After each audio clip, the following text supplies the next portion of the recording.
Players, and welcome back. Love that we got a lot of questions before we kick off. I do want to start off with just acknowledging when I do something wrong, which was you see here on your screen right now that Vidal marked as a player is at a peak of his value. In terms of what I expect from him for the remainder of the season, he is. But the other part of this is, unlike the other players I had to cap, he actually has a decent pathway of balling out later in the year, just for the simple fact that J.K. Dobbins is not exactly the perfection of health.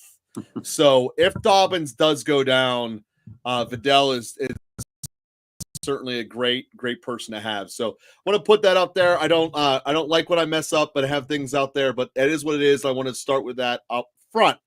So love that you guys are also commenting on each other within the chat and helping each other out. That's what being a team player is all about. It goes way more than just clicking like and subscribe, but actually growing this community of winning and greatness, which is what we're here for. Little side programming note before we jump into all your questions. Today we're going to be wrapping up around 5:30 Eastern, and we're unfortunately not going to be able to be with you on Thursday of this week. So it's a little bit of a challenge, especially as we look at George's first question here. With the West Coast not giving us their official practice reports yet, I don't have a really good answer about whether or not you need a lean Mason or not. And quite frankly, we won't really know until Sunday. Now, thankfully, that game is in Kansas City, but actually, that still might be a 4:00 game. So I don't even know when we're going to get the true answer on that. But looking at what Cash says, and he's 100% right on this, is that the Niners will do absolutely anything to beat the Chiefs. The Niners are an example, and this is weird coming about the Niners. They're a team in extreme desperation mode. Right now, the NFC's playoff hunt only has one team that is at 500 that would make the playoffs.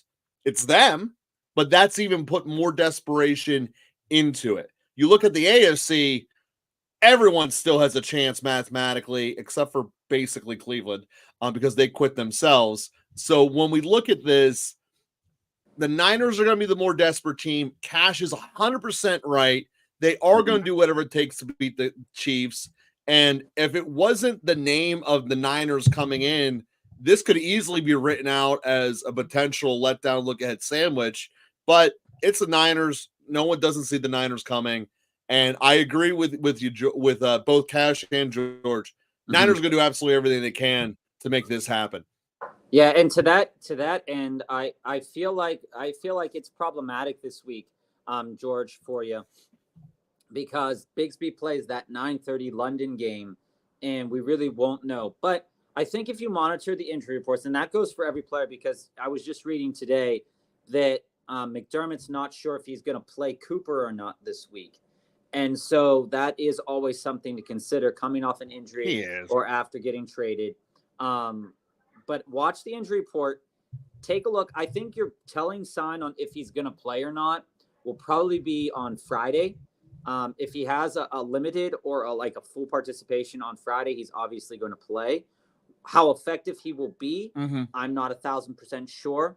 But again, when you're moving between Tank Bigsby and Jordan Mason, I think it's also important to monitor the ETN injury, and then to monitor at least the coach speak leading up to that week to see how how they might want to use Dearness Johnson too, if Bigsby is going to be the main back in that game and not ETN. So that's kind of the viewpoint that I have on that. Well, let me put a pause on that one, Bob. We talk about Jacksonville and ETN's coach speak. That guy, and it was pretty much reported that if this game Jacksonville just lost would have been in the States, he would not be the current head coach of the Jacksonville Jaguars. So you can't trust anyone in that degree of desperation as a head coach with anything. And he's going to say and do any single thing to stay in this job, and that's the reality. So as I look at that, it does make me a little bit concerned about Bigsby, but I thought, for the record, my money was on him for being the first coach fired this season, the one down in Jacksonville. So it absolutely was. That's the thing there. So have we had any quick hits dive Yes, we do, Joe. Yes, we do. So let's get into Yeah, a it's couple of the quick hits here. Let's start with Revan. lots of deep Depending dives. depending on Love injuries, you guys requested them all and doing the system correct. See a couple of quick hits if you want to jump through yeah, them, and then we'll that's hit what we're doing the right now, deep Joe. dives. So on this quick hit here, Revan, I think I'm starting Juju. The matchup with Bigsby is nice, but the volume Juju should get in this game should be pretty good. I'm going on Juju on this one, and I think Joe might be on Bigsby, but I'm definitely team Juju. Let's go to the next one. Quincy. Not a PPR, I'm going Juju. Absolutely. Hit those thumbs up. Click like and subscribe. We'll definitely fill you in on where we're at coming up in the coming weeks. Quick hit here from Quincy. Would you trade away CD for Derrick Henry? Quincy, I think right now, if I need a running back and you're getting the best running back right now in terms of touchdown production, I think I would.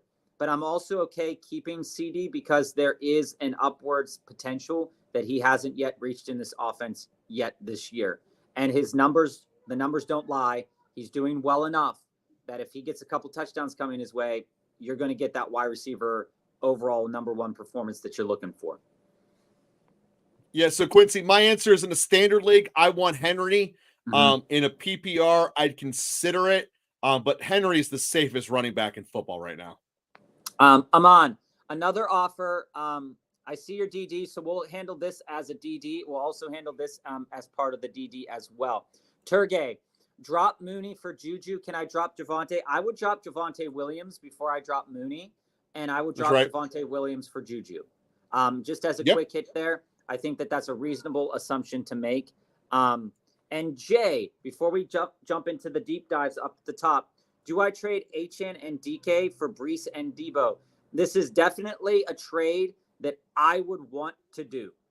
Yes, I like all four players in their upwards potential here, but I definitely would want to move into Brees and Debo ahead of HN. I can make an argument Brees and Debo are the two of the 1-2 of those four. So yeah, I absolutely would take Brees and Debo. Yeah, so let's jump into first deep dive of the day. Yeah, love it, guys. And I also love the fact that this was submitted an hour before we started. So thank you guys for that being on top of it. Love it. So similar question to George. You need to start 2 flex spots. All right, half PPR. Cook, Mason, Etienne's out. So basically the question is between Mason, Bigsby, Ray Davis, and Kraft. Okay. So like Cash said here down at the bottom, this is exactly what I would be thinking about here. We don't flex tight ends. No. I think that that's really an important thing. The reason and the speak behind not flexing a tight end is that you're limiting your point output. This is not like Travis Kelce circa a couple years ago where he's likely to get 2 or 3 touchdowns, right? So I think that you need to realize those expectations and that Tucker Kraft, although he might have a good game, it's not a good flex spot for you. So looking at what you have set up here, Jordan Mason, if Jordan Mason is playing, Jordan Mason is your start. And right now, what I'm reading, hey, Joseph, right now, what I've been reading is that Cook has the potential to play, which is coach speak for we don't really know what's happening, right? So as I look at this, that's exactly what that is. As I look at the matchups for this week, and I see what's coming down the pipeline for both these teams, I think that I'm on Ray Davis if James Cook is out. Unfortunately, though, you have a problem. And the problem is this London game. And just as we said earlier, between Bigsby and Mason, Mason is the definite start if he's playing. And, you know, we'll hear more on Thursday about Mason's health with the AC joint. Even if he plays, the workload that he gets could be limited-ish, especially with the way Garendo performed. So I would keep that in mind. Tank Bigsby out of the let me put a pause on the way Garendo performed. He had one massive run for 60 yards. His other runs were like 2.5 a carry. So, but if health for Mason is a concern, it's a very easy move to the coaches saying, let's just put not in when your Durendo. season's on the line in Kansas City. I do think that's that all Mason's hands on gonna deck, play. baby. I do think that Mason's going to play, but I will caution just with that.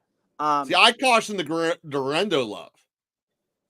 Okay, that's fair. It's a fair point, but Gurendo's But this is not becoming what it did discussion. yesterday with Cooper, Okay. Bob. We're not there. It's too early today for that. If Cook is out, Ray Davis I think is a must start against Tennessee. If Cook is out, Ray Davis, I feel, is a must start against Tennessee, even with them getting Cooper. If you have Cook, Dan, if Cook's playing, you play Cook. But again, if Cook is out, Ray Davis is my play. So I would go. Right. I would go Mason and Ray Davis as my 2, and hopefully Cook doesn't play. If you own Ray Davis and want to play Ray Davis, but if you own both, it would be Mason and Cook. If not, it would be Mason and Ray Davis. But you'll know more come Thursday. That's just my first look. I'm giving the same answer as Bob. Mason, Ray Davis, if the injury line up the way it's supposed to. If not, you throw Bigsby in for the other one. And Kraft should not be touching your lineup at all for all the reasons. Cash Money's hitting here. Cash Money, you're being the new dark side, answering everyone's questions before we can get to them. Love it. So let's get a couple quick hits down here as well. Jacoby Myers or Ladd McConkey. Jacoby has an injury designation right now. He does. And I think that, I'm on my initial lean here on Wednesday is Ladd. My initial lean on Wednesday here is Ladd against this Cardinals defense. Jackson, my answer is Ladd for both this week and rest of the season. Mm-hmm. Joseph, we'll get you on this DD, Joseph. We'll get you on that DDJ. What to work on, thought with the team. Stroud, Love, Neighbors, Metcalf, Adams, BTJ, Deontay, Puka, Pitts, McBride, Hall, Pollard, Brooks, White, Tracy Jr. And who to start. So, Jay, it really depends upon your team, and we can. Well, that is the team as well. But I think that primarily what I'd be working on is moving one of those tight ends. You really don't need 2 right now. I understand, with bye weeks and stuff, but you really don't need to be carrying 2 tight ends. Arizona's bye week comes week 11, and Atlanta's bye week is week 12. So you're going to be holding on. You're going to be holding on to those tight ends for a little while. If it were me, loving the look of your wide receivers now that Adams is traded. I'm not saying that Adams is going to overperform with the Jets, but I do love the fact that you've got Neighbors, Metcalf, and Adams and BTJ with Deontay in your back pocket and Puka in your back pocket. There's going to be a lot of decisions to make there. I think Neighbors is a must start this week if he plays. I think that Neighbors going forward is a must start if he plays. Yeah, Jay, to keep this to the quick hit and not dive in everything, the long story short, what you should do with your team is, since you have a lot of talent there, combine Deontay, Pitts, and possibly even one of your backs there to upgrade your running back situation. Your running back situation is your least. White is basically going to not be an NFL player the rest of the year. So to hit you with a quick hit, that would have been my answer. Pair Deontay and Pitts, go get a better running back. Yeah, and we can deep dive that after the deep dives queue is cleared up a little bit too, if you want, Jay. Dan, you're welcome. Cash Money, also thanks for the assist. Jackson, where I fall on this quick hit here, I would watch the injury report because I'd much rather start Jacoby than Jerry Jeudy. That's right. Deshaun Watson is terrible. The coaches have made it, and the coaches have basically resigned themselves to starting Deshaun Watson. And that's a really good way to get fired. They got an ownership mandate. It's not resigned. They didn't get a choice. Yeah, they're resigned to doing it. They have to do it. Yeah, that's what that means. They have to play Deshaun Watson. The teacher's teaching me what things mean. I appreciate that. But to answer your question, yeah, Judy shouldn't be playing. No Brown should be playing if you can avoid it. So Rumpel, wide receiver start sit. You picked up Juju. You have George, Waddle, Wendell, Tolbert, Kirk. So here, let me just start with this. I know Tolbert did not give us what I want. I also know he's on a bye this week being a Cowboy. But I have faith in the receiver number 2 for the Cowboys. Mhm. That being said, I do not think he's going to jump Cooks this year. Unless he ends up in the situation of what I thought Godwin was going to be in, which was, hey, we have a younger rookie that's going to come in and take over this spot. But unless that happens with Tolbert being the young guy taking Cook's spot because Cooks' contract is over, just like Godwin's, Mhm. I don't see him on the field taking the position. So that's a long aside on Tolbert. I love him long term. While Cooks is out, he's going to be basically a must start of this lineup. But when Cooks comes back, I'm going to be really hesitant to put him in that lineup. That being said, you don't have a number 1 receiver that should always be playing. Now, until Tua comes back, that's your reality. So what I'm doing if I'm you is I'm looking at players like Bucky, Jacobs, and I'm pairing them up with Pickens and Kirk and upgrading my receivers, and I'm just riding my running back room with only Chase Brown as my bench. I think that's your best bet to do this. You got to upgrade this receiving room. Okay, so here's how I fall on this. I do agree with Joe that the wide receiver room could do a little bit of work.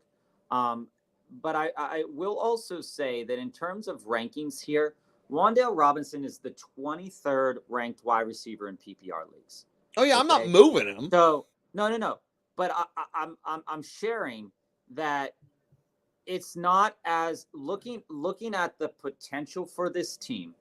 There is some movement that can be done, right? Mm-hmm. So Rumpel, for you, I do agree with you. I do agree with Joe because you're sitting here with Barkley and Gibbs, and those two guys are not coming out of your lineup. Nope.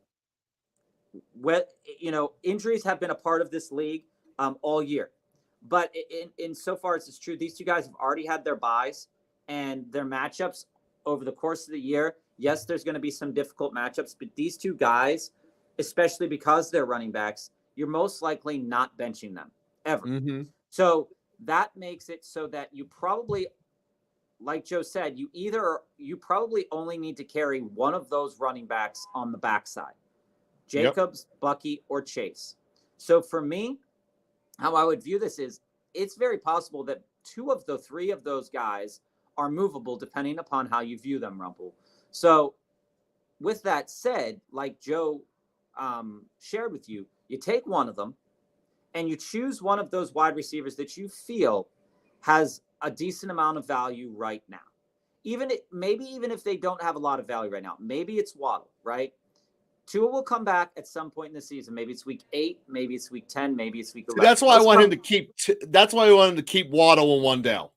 He'll come back at some point in the season. So then the decision comes: where's the value of Juju? Juju's the waiver wire pickup right now, so you can't really move him. Pickens doesn't carry so much value. People are really soured on Jacobs for some reason. Solid floor guy, and Bucky is the guy that people are unsure of with the performance of Tucker. So Chase then becomes the person that is also worth selling but doesn't have enough name. So if it were me, there are 2 ways to frame this. You can move Jacobs or Bucky with Pickens because Pickens has the name, Bucky has the performance so far. Jacobs has the name, but you can move Jacobs and potentially Christian Kirk because Christian Kirk is closer to being on the back end of your bench than he is from starting in your lineup on a week-to-week basis, Rumpel. So not many people are going to take on Kirk, which is a problem. So you'd have to pair him with a guy like Jacobs. With Chase, you could probably pair the name of Waddle and push that development like with the Tyreek and move Waddle and Chase in. I like what I'm communicating is I think that all 3 of those running backs are movable, but I would pick 2, and I would pick the 2 wide receivers on your team that I want to move, and I would upgrade 2 at that position, right? So maybe you like Pickens, and you don't want to move Pickens because you see after the bye, the schedule looks pretty good. It could be beneficial to Pickens. So maybe on a week-to-week basis, you're starting Juju, Pickens, and Wan'Dale. Tolbert should be fine, right? So that means to me that you're moving Waddle or Kirk. But if you like Waddle more than Pickens, it's the same kind of output. I think you're probably going to get, as the season goes on and the quarterbacks are healthy and the situations kind of dive into themselves, it's going to they're probably going to end up in the same frame statistically or very close to it, between 5 to 7 touchdowns somewhere in that game frame, maybe less, with about, give or take, 800 or so yards for each one, maybe a little bit more, right? So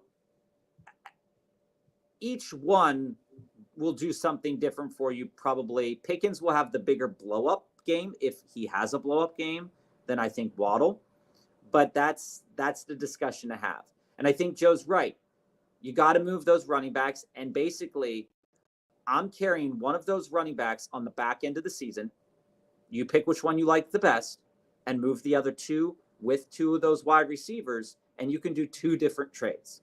That's what I would do, Rumpel. And targets that I'd go after right now, I'd go for the upside of Deebo Samuel. I'd go for the solidness in volume from Zay Flowers. I would also think about the production of Terry McLaurin.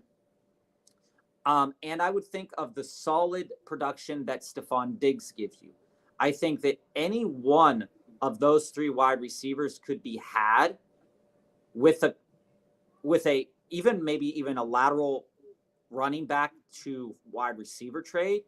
If you wanted to upgrade like Joe's saying, and do a running back and a wide receiver, you could probably move yourself maybe into a Jaden Reed, and you might even be able to move yourself into a hurt Nico Collins. Doesn't help you now, but if your record is good enough, kind of does help him now because he has so many question marks and he won't have that after. So forward. So that's kind of how I'd view this. So let's move on into some quick hits. And Rumpel, if you want to chat about it more, we can definitely do that. So let's get into a couple quick hits here. Jackson, looking for rest of the season. Jacoby, Judy, and Ladd got dropped for some reason, and I only got 1 spot. DJ Chark's window is opening up, but that I'm not really sure how much that matters. How I would order this would be Ladd, Jacoby, Judy. And Judy is a far away third. Just like Cash said here, Watson's a scrub. Njoku will be the number 1 wide receiver by year's end for that team as the situation unfolds, if they continue to have Deshaun Watson as the quarterback. DD here, quick hit. I have McBride. Someone just dropped Olave. I just picked up Kmet. Do I cut Kmet for Olave? I don't. For Olave? Olave shouldn't be on the waiver wire. You have McBride. I think it's fair enough. I would do that. I would definitely do that. So I don't want to. I think you could trade Kmet in a 2-for-1 and get better off than cutting him. But I don't think Olave is giving you any. What Olave is going to do on your bench, and not to go off a quick hit tangent here, but what Olave is going to do on anyone's bench is it's just going to give you an ulcer every single Sunday morning. Yeah, he's never going to be good enough to justify the start, but you're always going to feel you need to. Olave has more trade value when he's healthy than Kmet does. So that's why I'm picking up Olave. He's the number 3 tight end right now. You can move him in a tight end starved league. That's fair enough. That's fair enough. But Olave won't be on the waiver wire. I don't cut assets that can be traded for a good return, period. That's fair. Would you trade JT and Waddle for Achane, Kyler, and DK? I would. But it's close. It's close for me, Big Mac. I really like JT. I think he's a number 1 overall kind of running back talent. Achane could get you there as well. This comes down to DK or Waddle for me. And Kyler, I'm not quite sure. And you can put in the chat, Big Mac, why are you going after Kyler right now? Kyler's too volatile, man. I mean, I think just on the surface, I'd rather have DK out of that whole group, and that would be my answer. But I'm not totally sure that Kyler's a great. When Kyler hits, he hits. I get it, but he normally doesn't hit. Like I said, I said this last week. I want to know what he's binging because I know it's not game film. I would see for sure if I could rework that trade, Big Mac. That's my initial reaction here on Wednesday. quick hits Superflex League. My team is Wilson, Tua, and May. Someone offered me Stafford for Moss. My running back is Kyron, Bigsby, Gibson, Corum, and Moss. Would make this trade or keep what I got. Is that Russell Wilson? It has to be. You listen to his quarterbacks. Yeah, so I'd consider it, especially with Moss's injury. I think Moss is going to be a good player on the long term here, but I think in terms of your team, Quincy, Kyron and Bigsby probably get the start for me on a week-to-week basis, but I'm scared of your running backs if I make that trade. Yeah, I feel you have to do it though. I don't know if I want to start May. Quincy, let me. I would see if you can have this offer extend to next Tuesday. See what May does in London, because he was in garbage time that whole game, and a lot like Bo Nix didn't really produce until the fourth quarter. Like Bo Nix had under 60 passing yards until the fourth quarter started. So Yeah. I would want to see what May does, given the fact that this is going to be week 2. A defense just saw his film, and this is normally when people get caught up on as some tendencies get shown. I want to see that before I do this, because if May looks like, you know what, all right, dude, he produced, he can give us stuff, then I don't want to do that trade. But if May is god awful, like Bo Nix is prior to the fourth quarter, like Blake Bortles was, I don't want it. I need to get Stafford. And that's my answer, Quincy. See if this can sit on the table till Tuesday of next week. And to that end, too, just to not belabor the point a lot either, is Stafford, with the injuries to the wide receivers, is still ranked outside of the top 24 quarterbacks. So if this, even in a Superflex league, I know the Superflex leagues carry a lot. If you don't want to do the trade to get Moss, to move Moss, I think Stafford is a great option. But I would continue to look on that waiver wire, and maybe you're willing to risk it for the biscuit with Aiden O'Connell or Spencer Rattler as well for a week rattling gun for a week or two, if you can hold off on May. I do think Moss still has a little bit of value to your team. 4K flex Josh Jacobs, Kareem Hunt, or Jameson Williams. Hunt. We'll treat this as a quick hit here. I think that it's nice to have the ability to flex Josh Jacobs. I think I'd flex Jameson Williams because the Vikings defense blitzes so much, and there's probably going to be a lot of man coverage in that. And I think Jameson Williams is probably going to have a decent game. I think this is the game they get caught for blitzing so much. Yeah, I really do. You can't blitz the team that's more physical than you. Not to go on a complete aside about Detroit, Minnesota, but I said yesterday I really want to see Detroit in the Super Bowl. I really think they're winning this week. Jesse, I'm on a Detroit high, guys. I can't. Maybe it's because I wear blue every single day. We see all the quick hits in the chat. We're going to get to those quick hits right now. So thanks for joining us, William, Jack, Ed, Leonardo, Bones, Jay, Xenon, Aman, Dom. We see all those DDs up there. We haven't forgotten about those. Jameson Williams is our flex. Our flex out of these guys. I would order them. Jameson Williams, Jake. Your flex. My flex is hot. I understand that, but I think Minnesota is going to get rocked. Are you taking Sean Tucker over Ladd rest of season? Both on waivers. My team is pretty balanced, seeking potential. Jackson, there's lots of ways to view this. I still like Ladd, but it's never bad to have a running back who could put up 30 to me, this one's straightforward. Ladd is proven he's the number one. He's getting more targets every week. Tucker might end up being a flash and pan. Ladd will give you stability more so than anything. I like Ladd more as well.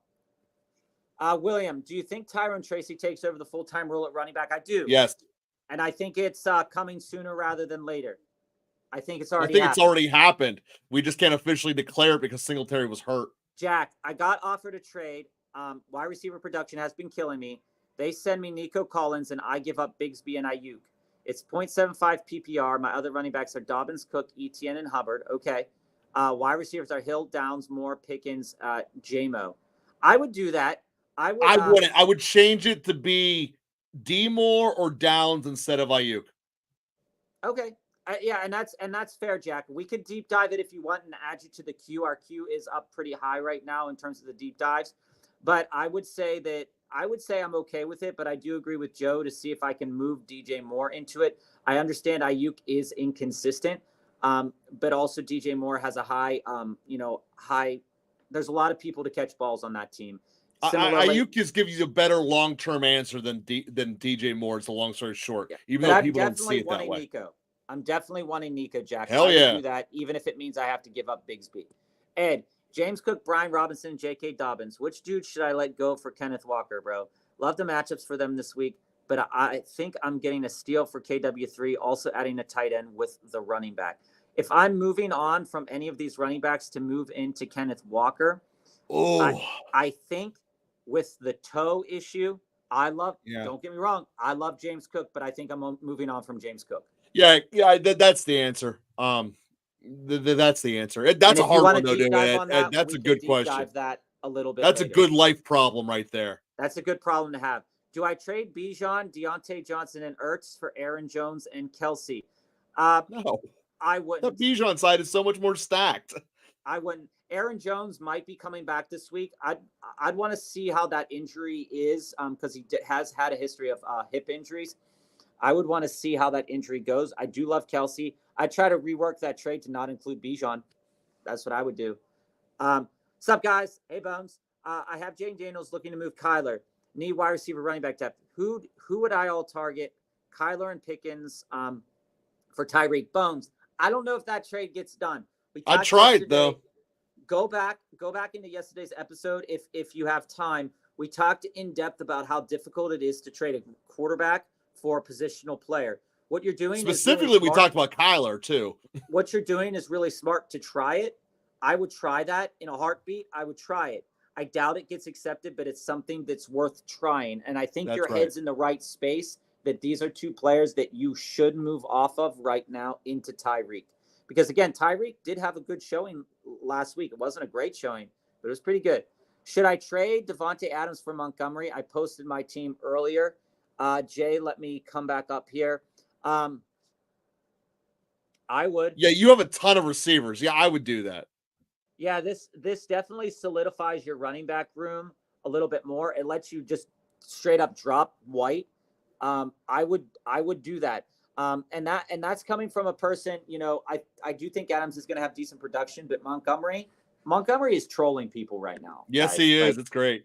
He's trolling people, and he's just very, very good. He does what he does, and he does it really well.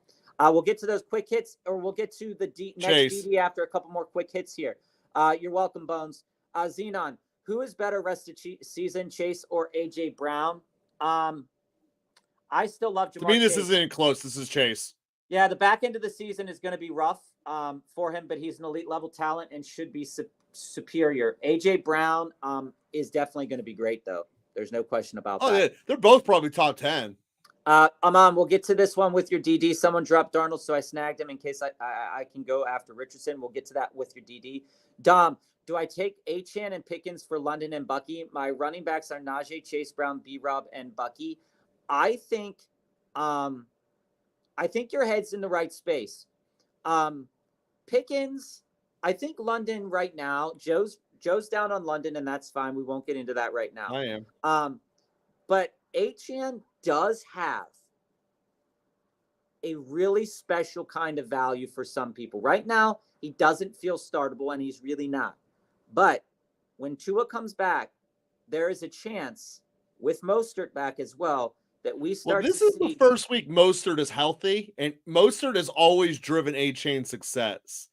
I can see that as a speculative play, Dom. Bucky is the safest player getting moved in that transaction. Yeah. I think from a perception standpoint, you might be able to get a little bit more than Pickens, though. But if this is what you were stuck with as far as the answer, I would take it. Mm-hmm. But I would try to push Pickens just whatever notch higher he has on that guy's bench. And Leonardo, we wouldn't do that trade. We try to rework that trade without including Bijan. Quick hit, Ridley, Juju, Olave, Worthy, Wandale, rest this season. Obviously, Ridley is not even on my radar, DD. You should have been here. If you were here yesterday, you would have, I think you were here yesterday. He's not even on my radar. I think the way I have this structured right now, with Neighbors coming back, the way I would order this, and I know it's really strange for me to order it this way, I would do Juju, Wandale, Olave, Worthy, Ridley. And I agree with that listing.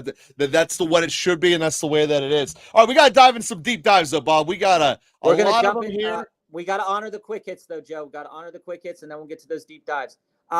Darnold, Swift, JT for Saquon, Mahomes, Brian Robinson Jr. Do I go for this? Yes. Give me side Saquon. I would want the Saquon side, Xenon. I would want the Saquon side. Lots of messages since mine, but you're welcome. I got called out in the group chat for trying to make so many moves. It's okay. You're allowed to. That's what. Yeah, go for it, man. Shoot them all out. We will go through all of them by the end of it, and we go through the DBs in order. They can find another league. Smitty, start 2. Ramondre, Mason, Mostert, Javonte Williams, Algier. I'm on Mason and Mostert. Yep. I'm on Mason and Mostert this week. The Algier will be the next pick. Not nice about that. What about AJ Brown from Malik Neighbors? If I'm trading away AJ Brown for Malik Neighbors, it's close. That one's tighter than a lot of people think. I'd rather have AJ Brown. In a non-PPR, it's AJ Brown all day. He gives you more touchdown capacity. Jesse, would I trade Marvin Harrison Jr., Dell, or Juju and Tracy for Adams? I would probably trade. I'd probably trade Dell and Tracy for Adams. That if I wanted to get into Adams today, I know a lot of people are trying to get out of Adams and into Adams. If I wanted to get into Adams today, I would rather do the Dell and Tracy side, but because you just a la carte an option there, Bob. The two choices were Dell and Harrison or Juju and Tracy. No, it says MHJ, Dell or Juju, and Tracy. So. Oh, you're saying one of the first three. Oh, I read that as a distinct left and right. No, yeah, you're right. You are right. Of your choices, it would be Dell. Yeah. But I would also want to. I would want to hold on to Juju, and I'd want to hold on to Dell right now. So maybe I wouldn't do that trade. Dude, you are teaching me so hard today. Quick hit here for Emil. Trying to buy low on Tyreek. Would a trade of Mike Evans and Tolbert for Tyreek? I think that is getting you closer. It gives them volume at wide receiver. If they need the volume at wide receiver, you're giving them a definitive number, at least back end 1, high end 2 wide receiver, plus a potential wide receiver 3. I think your head's in the right space to at least try this. Yeah, for all that answer I gave about Tolbert earlier, I think that would put you in a winning position for that trade. Jackson, and I think it does get accepted. Very, very welcome. DD, Tracy, Chubb, Brooks, Chase Brown, rest of the season. How I would rank that would be Chase Brown, Tracy, Brooks, Chubb. And the only difference is I have Tracy ahead of Chase. Dom, do I take MHJ and Achane for CD and Bucky? No, I'm keeping CD on that deal. CD and Bucky wins that side. I would rather have CD. Sebastian, I know we're a little bit behind on the deep dives, but I do want to honor the quick hits. On that note, the Sebastian, your deep dive is second on the list. Yes. I'm 3-3 right now with Purdy, Robinson, Kyron, Dobbins, Jettis, London, Ingram, Tank Dell, Shakir, and Jonathan Brooks. Should I trade Tank Dell and Jonathan Brooks for Nico Collins? Why wouldn't you? Like that move right there. Again, Brooks is not guaranteed to be good.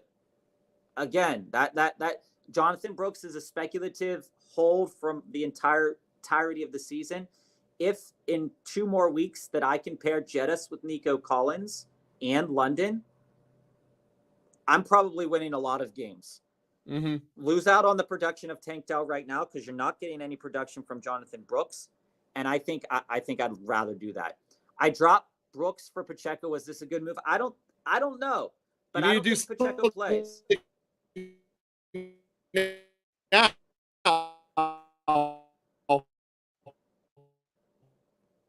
You're welcome, Bones. You're welcome. Xenon. Cook for Kamara, no PPR. Is this something worth going for rest of season? They both have the same value. They both have the same-ish value, no PPR to me. Kamara and Cook. I'd rather have Cook over Kamara rest of the season, to answer the question. Yeah, with the injury, I'm a little bit concerned, so I might move into Kamara, but I still like Cook. But again, with the injury, I'm a little bit concerned. quick hit here. Jamison Williams, Drake London for Devontae Adams and Tyreek. I would do that. DD, I would do that. You're giving up right now production for potential production. So just keep that in mind. You're giving up right now production for potential production. I don't want 2 Miami receivers, even with Tua back. You can move Waddle. You'd have to move. I'm only doing this if I know you're moving Waddle later. Yeah. I don't want to have both of them on my roster. I do agree with Joe, but I do love Tyreek and Devontae. Yeah. Long term. You also could just spin around. One of those 2 Miami receivers needs to be respun. Quincy, do you think I could trade Devo straight up for Monty, or do I need more? I think that's worth considering. If you want, that's a starting conversation. You might get it. Yeah. It's fair. It's fair right now. Both have the potential to put up 20 plus points a game. I think that's a fair trade. Mr. Wumbo, love your take on Calvin Ridley. Calvin Ridley is a sus clown. Wumbo, right now. Wumbo, you're jumping up my loving boards of all of our regulars. Rumpel, I'm loving you, Wumbo. Trades out. Still need a start sit for the week. We got you, Rumpel. Assuming no trades go through. Juju, Wandale, Pickens, Kirk. Thank you, guys. Thank you, Rumpel. Here's how. Thank you for the love, man. Here's how I fall on this on Wednesday. This is my initial lean on Wednesday. If I'm starting 3, the 3 that I'm starting are I Juju, guess Wandale, we never answered this question. We just told them to trade everyone. Juju, Wandale, Pickens. If I can only start 2, I'm starting Juju and Wandale. If I can only start 2, it's Juju, Wandale. If I can start 3, it's Juju, Wandale, Pickens. If Neighbors plays, I'm picking Wandale. If not, I'm taking Pickens over him. But Juju's starting regardless. Yeah. Aaron, McConkey or Douglas for my flex this week? Loud it up, baby. Surprisingly enough, I'm on the opposite side. I'm on Pop Douglas against a terrible Jacksonville secondary that should have a lot of. Dude, they're in London and they didn't get there on time. They're going to be so dead. I don't care. The game's on Sunday, dog. And Jacksonville sucks. I understand Jacksonville's better in the second game, but I'm definitely on Douglas. There's such an advantage of Jacksonville in that game. I don't want any Patriots this week. I traded Flowers for Neighbors. Your guys' thoughts? I like that. Love it. I think that's a really fair deal. You're getting production for production. Need 2? Okay, yeah. If you need 2, it's Juju and Wandale for me. And if Neighbors plays, it's Juju and Wandale for Joe. If Neighbors doesn't play, it's Juju and Pickens for Joe. Yeah, robbery. Bones. It's robbery if he stays healthy. If not, it's just fair. Have Cade Otton filling in a tight end this week. Is he a better play over Hunter Henry or Likely? Joe will probably want to start Isaiah Likely against the Buccaneers. That's right. I think that Cade Otton is perfectly acceptable. I'm not really. Oh, he is. Hunter just Henry. Likely's better. Yeah, I'm not touching Hunter Henry in that game. I would rank it Likely. I would rank it Likely, Otton, Hunter. But I think between Likely and Otton, it's really close for me. Yeah, I'm not saying you go out and you go make a move to get Likely if you already have Otton on your roster. Cup for Nico, I'm 4-2. Absolutely. If you can get it through, do it. In a vacuum, I'd do that. Do I take MHJ and HN for CD and Bucky? My wide receivers? No, I'm keeping CD. Yeah. I'm keeping CD. Even with the bye week this week, I'm keeping CD because London, Cooper, and Juju should get you right now. Big trade. We got you, Dom. We'll DD that for you. We'll add you to the end of the queue. Just tore my team to shreds and ignored the questions, but it's okay. I need to hear it. Rumpel, it happens. I mean, sometimes teams are like that. I know my team sometimes is like that as well. I also have Singletary and Kirk to add to that McConkey or Douglas flex option. I think it's still Douglas for me still McConkey for Joe. Urgent quick hit. Do I trade Kyler Montgomery and Christian Kirk for Jordan Love and Kenny Walker? I'd rather have Monty. I'd rather have Monty of everyone involved. I would rather have Jordan Love and Walker. George, there's if you go back yesterday and you're able to, we totally split what we said about these. I do love David Montgomery. I do think that like I said, David Montgomery is the player that I want to own. But if I can trim the fat and get Kyler off my roster and get Christian Kirk off my roster, and then add a back end person like Sean Tucker off of the waiver wires if he wasn't picked up or something like that, I would rather have Jordan Love and Ken Walker as part of that deal. But again, Monty already had the bye, so he's already the most valuable player in that deal from a running back perspective. DD, Komet is a valid locked-in tight end rest of the season. Yeah. Yes. Yeah, he is. He's too valuable to trade or not to cut. You have to trade him. Do not cut him. So if you don't want to start him, you got to trade him. What you also could do, DD, is trade McBride and get a better haul in return, because rest of the season they aren't that far apart, especially as Kyler Murray decides not to do anything in the second half of any game, unless he's playing the division.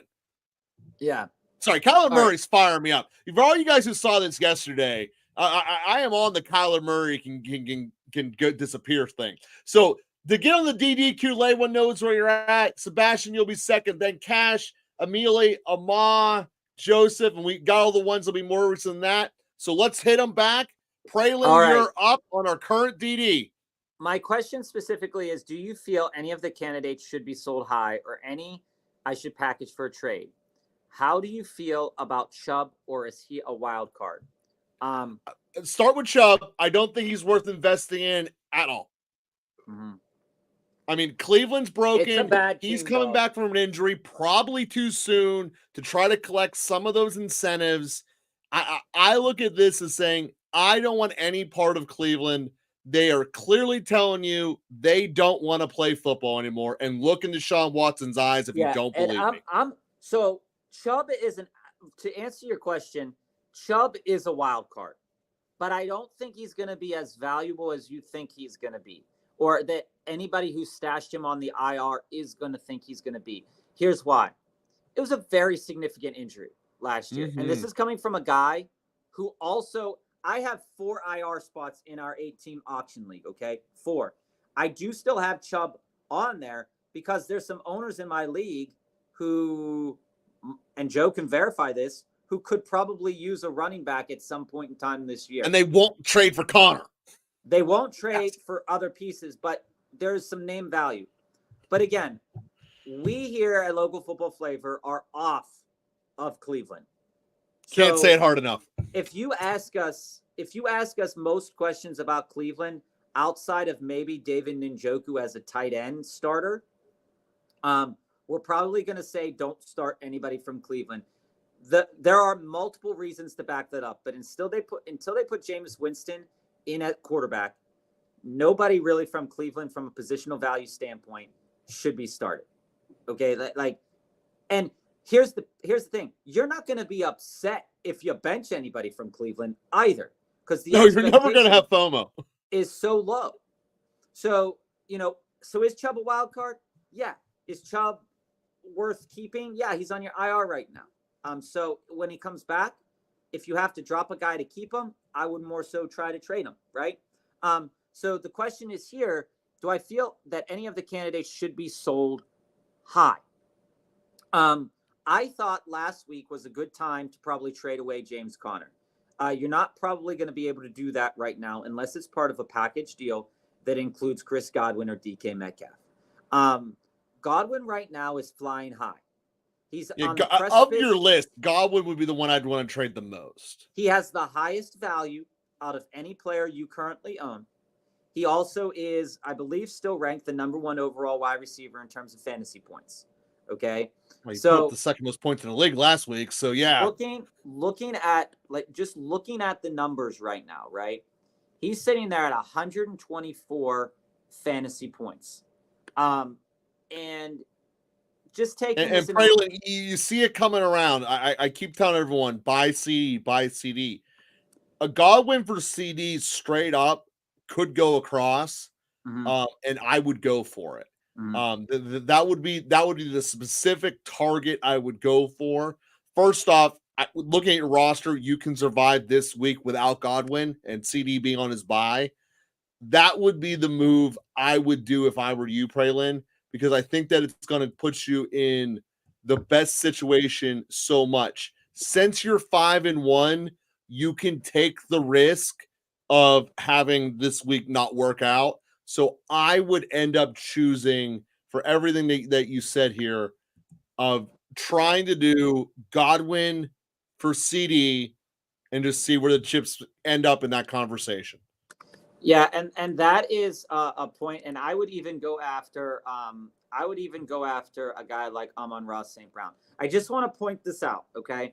So Godwin's on pace to break his season best total from back in 2019, okay? Mm-hmm. So in 2019, he was the second highest scoring wide receiver on the season at 276.1 fantasy points with 19 points a game. Right now, he's sitting at 124. So if you take his best season, which was 1,300 yards, 86 catches, 9 touchdowns, and you take that and you take 276 and subtract 124, you're left with about 150 points to play with from his best season. So, And the further extenuate this, if you look at who he's played, he's yet to play a good team total pass defense. He played Surtain, but he was on Evans. So Godwin overall has had basically all of his easy games lined up early. Godwin might be, maybe even should be on the list of peak of their value. The more I'm diving into this, but Godwin's value, because he's playing a lot in the slot, and we knew this coming into the season, is his value was going to change.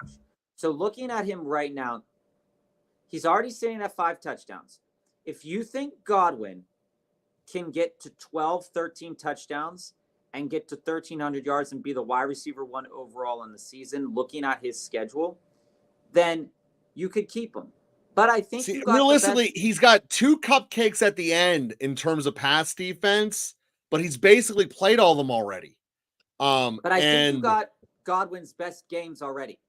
That's what I'm trying to point out. Yeah, that's what I'm saying. Is that you got basically, you got the 36-point game, you got the 24-point game, and you got the 22-point game. I think realistically speaking, Godwin is still going to have a lot of value, and he'll probably normalize back into like 16 points maybe a game, which is going to be tremendous, right? But his value, he's hit his peak right now. So if there's anybody on your team that is at the highest value, which you asked about here, you're 5-1, the first loss last week, so you're kind of doing damage control because you want to keep up the trend. You look at the games up ahead. Baltimore is a team that Godwin can definitely beat. Same with Atlanta. KC and San Francisco, the jury's still out. Then the bye week. So maybe you keep Godwin this week, play him against Baltimore. I think. Yeah, but Lamb's never going to be affordable after this week. I do agree with that. So if you're keeping Godwin, right, and this is for anybody that owns Godwin right now, Godwin's a start this week, absolutely 1,000%. There's no questions. Nobody will tell you he's not. But he's also at the peak value, just like Garrett Wilson was last week. And the only thing basically stopping him from producing is going to be how the offense kind of rolls through, right? If they start getting leads in games, maybe he's not the guy that's the focal point towards the back end of the season. The playoff schedule looks nice. Chargers, Dallas, Carolina. Chargers are actually sneaky kind of good. So you look at it and you say, well, I have to get past week 15 and then week 16. And then if my playoffs extend to week 17, some playoffs start week 14. So I think, like I said to Joe, like I said earlier, and like Joe said earlier, Godwin can be moved. He's the best. He's put up the best amount of points. And it seems ludicrous for us to sit here and say, trade the wide receiver 1 overall for a potential wide receiver 1 overall. But that's how the season works, right? It is. Is that we're not chasing the past. We're looking towards the future. That's right. And looking towards the future, he definitely still can get wide. It's not like he's going to become receiver 40. We're not trying to say that. We're just saying Lamb's going to outproduce him rest of the season. So There's a very good chance that guys like Lamb, Jefferson do. So if I could pair up Godwin and Connor, or Godwin and Waddle, or Godwin and Dobbs, to see if I can attack one. Well, I have a second trade loaded. So I'm going to go Godwin and CD, try to do that straight up, because I think we got you, Aiden.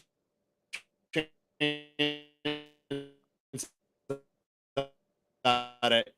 And then I'm doing Waddle and Connor to upgrade the running back. CD, try to do it straight up, and then do Waddle and Connor. The Waddle and Connor is also kind of optional. But if I'm assuming you're in a two receiver league, and you're not going to be able to play all four of these guys anyway. So upgrading Waddle and Connor to me is how I would do the second half of that movement. So Xenon, is James Cook more valuable after the Cooper trade because it opens more lanes for him? There is a reason to say that yes, it could be, but again, one of the primary knocks against Cook was touchdown production. It was never yardage production. That was not the knock on James Cook coming into this year. It's touchdown production. That is true, but the other defense of this, Xenon, is that the more offense you get on a roster, the better everyone's ship rises.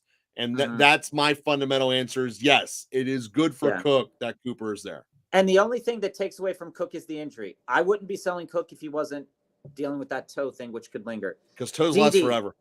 DD, do I think he could do it? Do I think he's capable of doing it? Yes. Do I think he will if he was healthy? Do I think he will do it? Not yet. No, I don't think he's going to truly be healthy until December. And that's the issue is if he were truly healthy, he's arguably the most talented individual runner in the league, but he's not. So he's not. Mr. Wumbo, love this comment too. Just from a strictly speaking standpoint, it does become, I read it when I read the question on the screen. This is kind of what I'm doing in my head. So I do get that. Aiden, Shakir, Singletary, or Najee, week 7 flex. After what we saw from Ray Davis, there's reason to believe that Najee would be a nice flex this week. With the idea of Cooper is reason to believe that Shakir will still have a decent amount of targets in this game. I think how I would order this, especially because I think that the Titans, even though they're irrevocably bad on offense, their defense isn't as awful as it. Give it time, baby. Give it time. As their record says, I'm on Najee, Shakir, then Singletary. That's my list too. That's the order that I would put it in. That's the order that I would put it in. Jesse, hopefully that helps, Aiden. Who would y'all flex between these guys? How many can I flex? Dell, Juju, MHJ, Bigsby, Tracy, Algier. This is how I'd order that right now as we sit today on Wednesday. Juju's my number 1. Tank Dell's my number 2. Tracy's my number 3. Bigsby's my number 4. Algier's my number 5. And MHJ is a long 6. If MHJ is healthy and plays, he's number 1 for me. I know that you can't stand him. He's the only person Kyler Murray confidently throws the ball to. It's not that I can't stand him. He only confidently throws him the ball on the first drive. Well, that's also true. But when we see I can't fight that. Kyler Murray, I can never get on a bandwagon defend. I just can't. Just dropped Lee Etienne, was limited today at practice. Didn't expect that one. Yeah, I mean, yeah. I still think you could have gotten something for him. I don't like cutting people that have juice left in them. So to answer your question, Aiden, we did get that question figured out for you. In our chat, if you want us to quick hit it, just put QH and we get to them after our next deep dive, Aiden. So we were going to answer your question. We got you covered. Don't worry about it. Evan got offered Mike Evans, and I give Chubb and JMO. Do I sell high on the name value of Chubb? I would. Yes, I would. That's a great use of Chubb right there. That's a Sorry. Okay. There you go, Evan. I would. That's how you use your Chubb. I do love JMO this week, though. So maybe I'd wait, but I think this trade is nice, and I would do that. I do like Evans. So sometimes I just say things, Bob. Cash. You're hitting star on all the ones, right? Okay. The news just dropped that ETN was limited in practice today. Yeah, I did expect that. Yeah. Thanks, Cash. Landon, rate my team. Allen, Godwin, Chase, Barkley, Henry, Bowers, Bijan, Tyreek. You're stacked, man. Landon, this is a stacked team. It's ready for a nice run as you approach the playoffs. if I were to do anything on your team right now, I'd be trying to get Chubb and Singletary. Chubb is kind of a wild card, like I said, but I'd be moving Singletary and potentially moving Godwin to get up into maybe something else. Maybe something a little bit more stable. I get the idea. Like, you can go back to what we were talking about with Godwin. But that's kind of how I fall on that, Landon. What about you, Joe? I mean, sorry, I was already reading DD's question there, but my answer is right with you there, Bob. I think you're right. Yeah, and the Bills coach said they weren't sure to play him. Cooper's playing this week. He said it in his Cooper's presser. playing. Period. He is. Yeah, and Landon, when I look at this as an 8-man league, I think it's solid.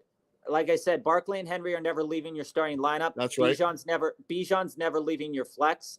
So I really don't think you have to do anything.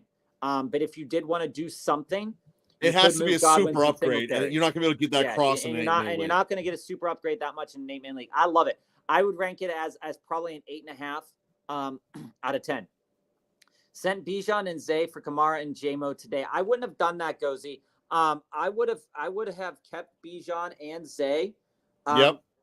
But I get where you're going at with JMO. I just think the one thing about JMO is that his targets are he's very boom or bust.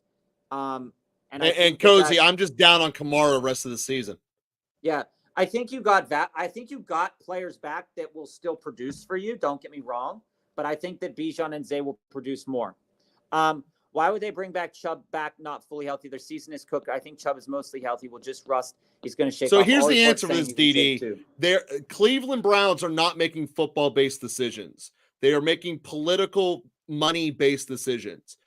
Chubb is the only player in their entire organization that can grant them any goodwill whatsoever.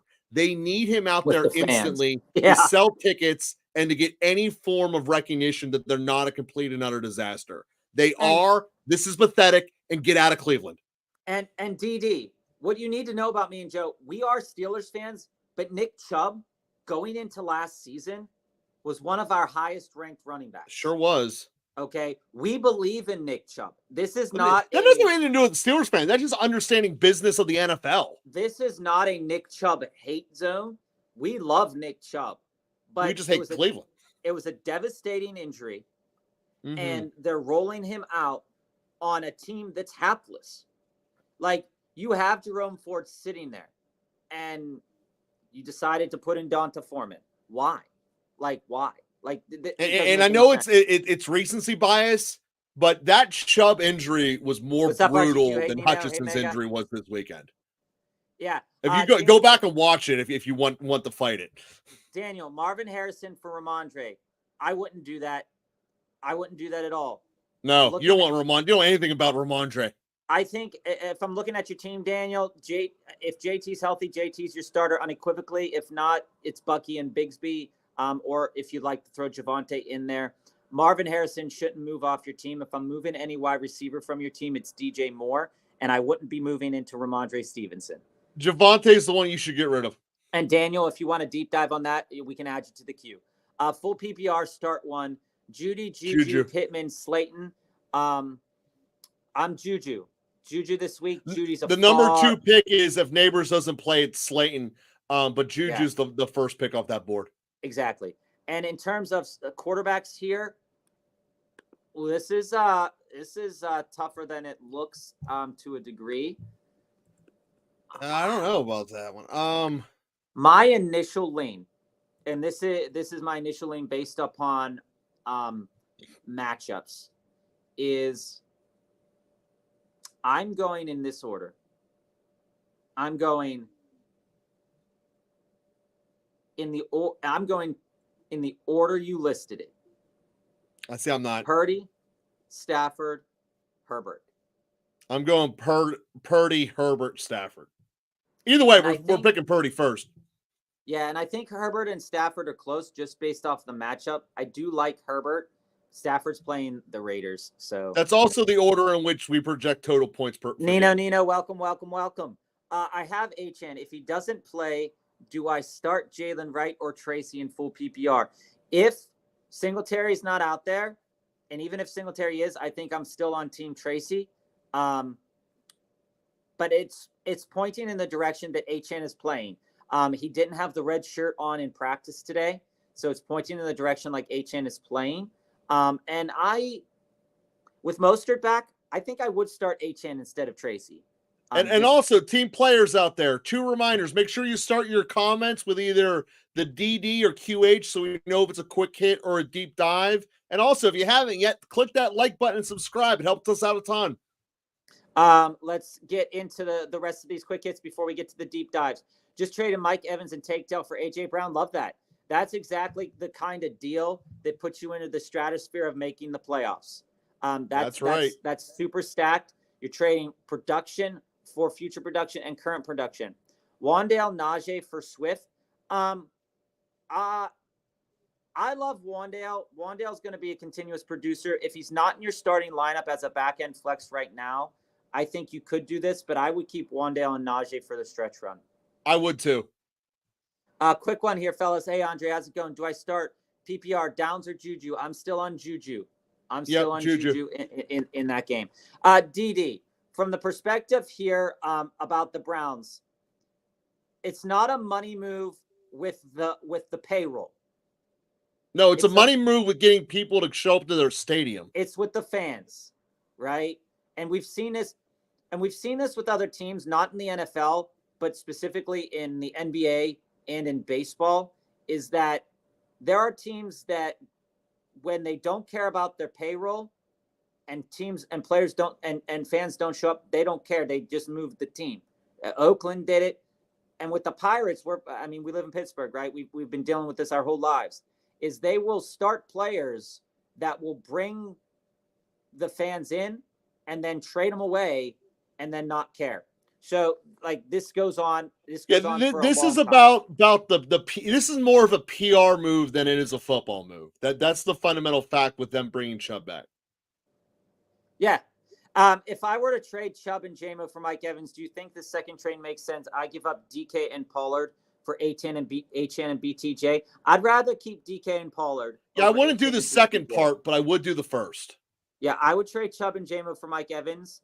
I do like the idea of Achane, but I like DK and Pollard right now more. Thoughts on I like DK more than any of them for the rest of the seasons. Thoughts on Demario Douglas? I think Demario make that a quick, or make that a deep dive. That might be the last deep dive of the day. Yeah, we'll make that. I can go on that for an hour. We'll make that a deep dive there. Josh just picked up Bud Means and planning on starting him over Shakir. And would you start Tracy, Achane, or Shakir at the flex position? I think in the order that I would start. Dude, I think Bud Means is a flash in the pan. I got to start with that up front. Yeah, but Olave and Shaheed probably aren't playing. So he's going to have to. No, I get it. I just don't expect him to produce. He basically was a touchdown carry him last week. Don't expect a ton out of him. I'd rather roll my dice in the Tucker bus than the Bud Means bus. I think if you need a wide receiver, I think he's likely to get probably 4 to 5 catches. What he does with those catches, I'm not really sure. But I think if I'm going with your next question here, Josh, then I'm starting Achane. Then it would be Tracy and Shakir. See, I'm starting Tracy. I think he's a must start in every PPR league. He's just going to get peppered as Daniel Jones has no other offensive options. To the point that I was making about Jerome Ford, the dude was making 5.5 yards per carry with an absolute ass offensive line. So with an absolute ass performance by a quarterback. So I get it. I get that Chubb could be electric, but again, I'm really concerned about the injury. Mega, you're welcome. Xenon, do you think Brees is more obtainable since Adams is now on the team? I'm thinking Cook for Hall. Hall is more obtainable. Shouldn't be, though. But I don't think that Cook would be enough to get him. If it's not.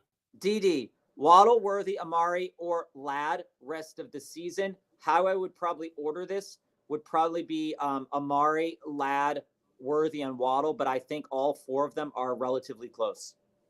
Yeah, I don't. I think there's a distinct line after Ladd, but I would go Amari, Ladd with you. I have Waddle ahead of Worthy. Sorry about that. The top half is together. The bottom 2 are basically on the same kind of framework. Jake May has stated Pop Douglas is a go-to guy. Yeah, we'll talk about Pop Douglas.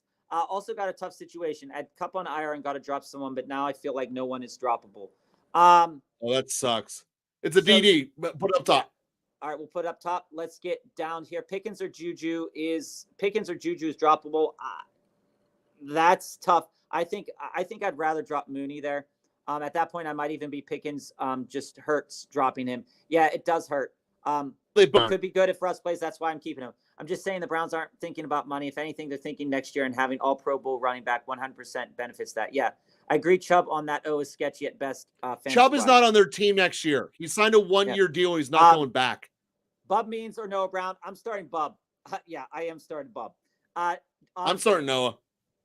Traded Garrett Wilson, Brian Thomas, and Laporta for Justin Jefferson and Goddard. Did I get fleeced? I don't think you got fleeced. No, you're strong. That was a very strong move, Andre. I like it. I like the trade because you have Ferguson or Kraft right now. Goddard might not play for the next several weeks. So this trade, you gave up a good amount of players to get Justin Jefferson, but also your team now has Chase Jefferson, Olave, and I'm okay with that. I think it's a good return. You're out of the New York game. You're out of the Jacksonville game. You're out of the Detroit game, and I think I'm okay with that.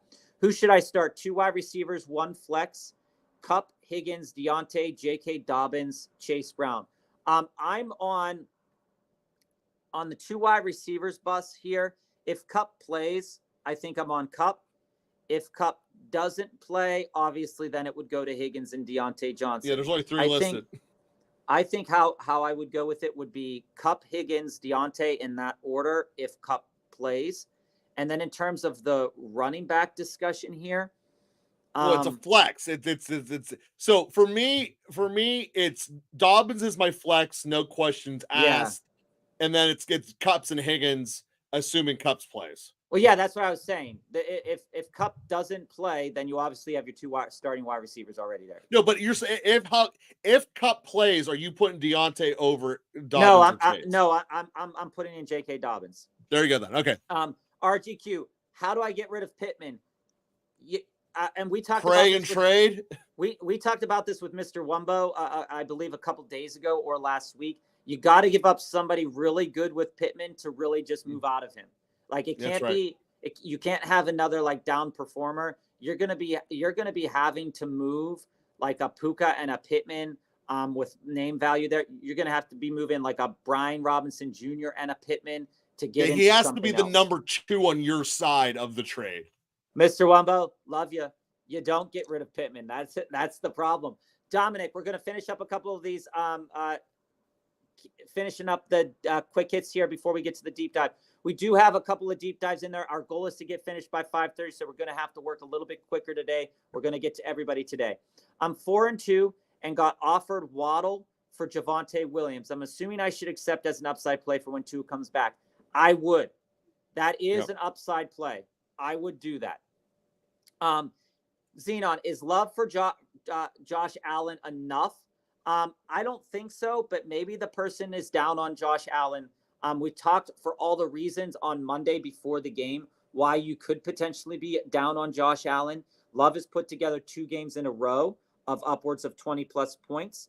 Is it enough?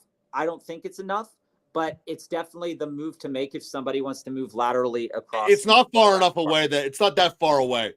So, one minute. Let's finish up these quick hits, Joe. How do you guys feel about the 2026 draft class in a 1-quarterback league? I like it. You have Cam Ward potentially, Cam Ward coming out. Who are some of the other guys? Quinn Ewers is probably coming out.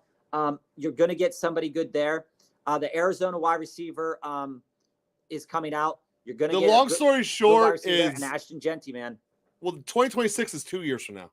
2026, yeah. So, like I said, I don't know. Quinn Ewers could be the back half. Could be this year. Could be next year, because he's a junior. Ashton Genty could be this year or next year. He's a junior. So it really, Cam Ward's definitely coming out. Yeah, at this point, it's too far to tell. The way you got to look at future assets in a dynasty league is just collect them. That's why I always vote for just make your team win now. Most dynasty leagues won't win by the time that those draft. They won't. So your league won't still exist by the time those guys play Andre, out. we can definitely throw it in the deep dive if you'd like to. I almost traded Drake London for Pittman week 1 because I had AR5 and he looked amazing. Thank goodness you didn't, DD. Thank goodness you didn't. I can't explain how much thanks, Steve. We appreciate it. Yeah. trades depending on PPR. Example, full PPR, send Aaron Jones for X, and half PPR, Aaron Jones for Y. Yeah, that's definitely something Joe and I have talked about. We have talked about that as the season goes on. Trade deadlines coming up, so for in a couple weeks for some teams, so that's something to be considered. Quick hit here for Chris. Would you trade Chris Godwin and Jordan Mason for Breece Hall? No, I think that's a little bit too much, but your head's in the right place. No, you might be able to do Godwin for Hall outright, though. I would do Godwin and maybe a different running back piece, maybe a Tracy for Breece Hall. I'd consider that. Does Bigsby bounce back this week? Yes. He's definitely in a good spot to do that, Miggy. He's definitely in a good spot to do that. If I can get Hurts and Saquon, then I have 3 Eagles on one team. I don't think that's good if that happens. Who do I move? I don't think it's bad. Last year I owned A.J. Brown and Devonta Smith. You're owning different parts. Since you were going to be picking up Goddard, Goddard would be the one you would move. Yeah. Of the Eagles, when all healthy, Goddard is the lowest of potential. All righty. So on the quick hit list, as we're finally getting to Sebastian's, which again was given to us before this episode even started. We love you, Sebastian. That it'll be the Cash Money, Amelia. Yeah, we're going to roll through some of these deep dives. Joseph, we're going to be hitting these pretty hard here. So for logistical scheduling here, guys, to let you know how we're going to do the next couple of minutes, we're going to do 3 deep dives and then a chunk of quick hitters and then 3 more deep dives. That's just how we're going to do this for logistics. So, Sebastian, 3-3 right now. We're going to get you to playoffs and win this thing, baby. Obviously there's your roster. Should you trade Tank Dell and Brooks for me? Yes. Take Collins, baby. Take Collins all day, every day. And we I think we answered this as a quick hit.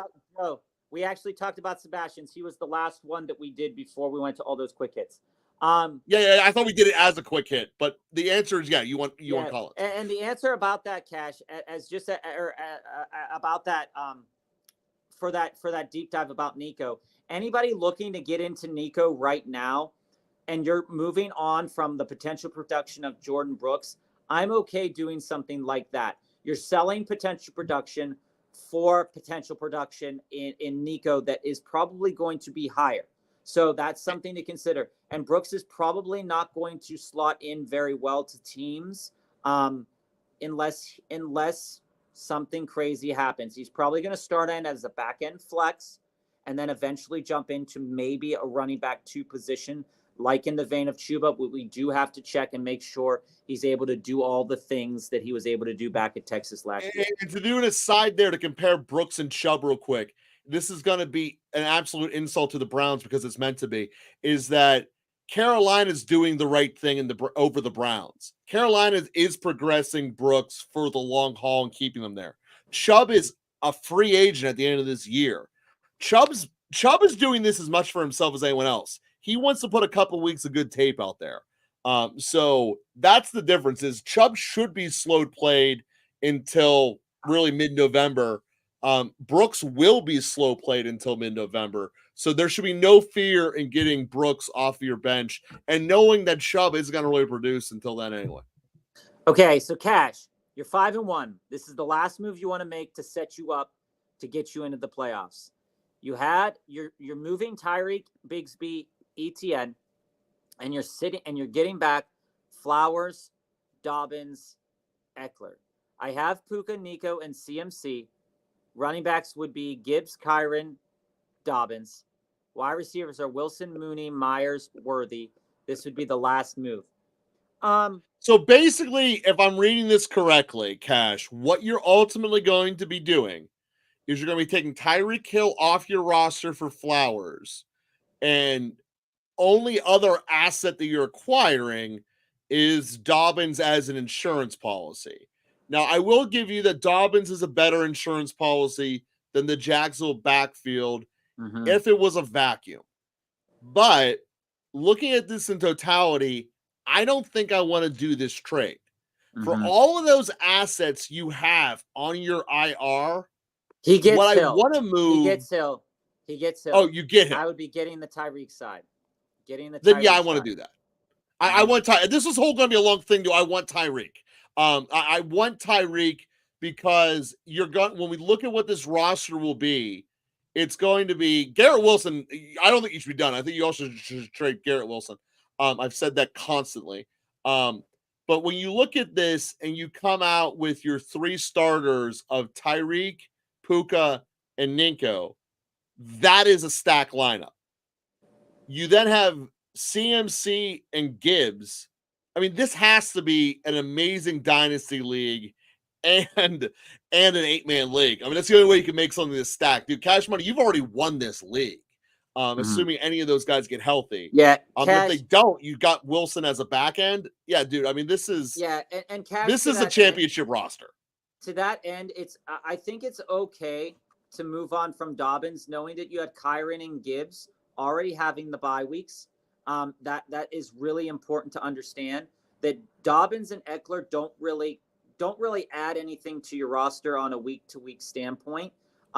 Looking at your team, you have Puka, Nico, and CMC on IR. All those players are going to come back at some point.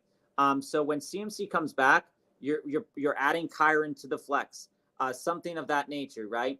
And in the time being, you're getting back the Bigsby ETN combination. Okay, that's okay. But right now, you're pushing that potentially come 3 weeks from now, you could be starting the volume of Tyreek. You could be starting Nico and Wilson and CMC. That is one of the plays that you're already 5-1. So even if you take some losses over the next 2 or 3 weeks, you're still in a position to win, and you've put yourself in a position to win. I really like that. I really like that. I like that too. And I think it's a really smart deal.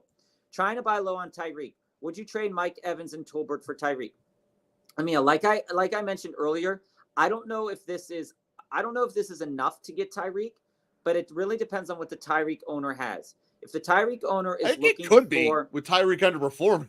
Yeah, if the Tyreek owner is looking for some wide receiver help and needs some volume, maybe if they're starting the Tutu Atwells, maybe if they're starting the Juwan Jenningses, and they want to move into a more credible wide receiver kind of threat, Mike Evans and Tolbert will definitely give you kind of the volume. So this is a volume-based trade.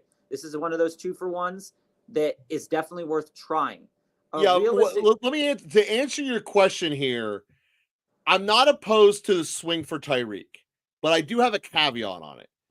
You have to have at least 4 wins to do this trade.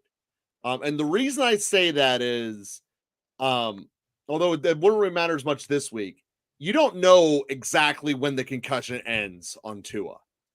And if this ends up being a lingering concussion, Tyreek could tank you out of the playoffs.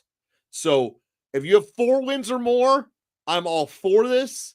If not, I'm all for trading Evans for an upgrade. We're just looking at a different piece, and it might be someone like a DK or an AJ Brown. All right, Amal, you're going to be the last deep dive before we jump into the quick hits. The joy of working at a church. Sometimes you just hear noises. You got to walk off and talk to people about them. So should I trade Hurts and Flowers for Richardson, Reed, and Amari? You're 1-5. I feel like this could be risky but rewarding. You're 1-5, Amont, and I'm assuming you need volume, and that's why the issue is there. You kind of have to. So Reed and Amari are 2 starters you plug in immediately, and Bob will tell you all day how much he loves Reed. The caveat with Amari, and I never want this to go forgotten, is he sucks in cold weather.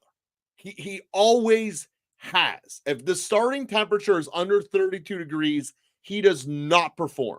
We look at it and go, you can do a quick look. Oh, well, he did really good in December last year. That was in Houston in a dome. So there is risk with Amari at the end of the year. That being said, you need to win now. It is not cold outside yet. You go Reed and Amari. I then, in turn, would try to reflip Richardson to try to get a little bit more out of it. But at the end of the day, that's how I would look at that first trade. Another offer you have here is getting Richardson, Reed. I would do the first one a whole lot more than the second one. Again, Bob, just following up here, is with that record, I want Reed and Amari. So I would do the first one over the second one.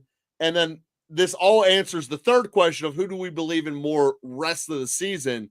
I believe in Reed more rest of the year because the rest of the year is going to include games under 32 degrees, and Reed isn't affected by that, and Cooper implodes. Yeah, and I agree with Joe. I don't really like moving on from Hurts, but Reed has a lot of value right now. You know, I would. Is this Achane down here? That's the second option, but then he only gets one of the two receivers. I'd rather have the two receivers and not Achane. I don't know. I think my initial lean Amon is I do like Reed and Cooper rest of the season. I do like that a lot. But you're 1-5. Did you?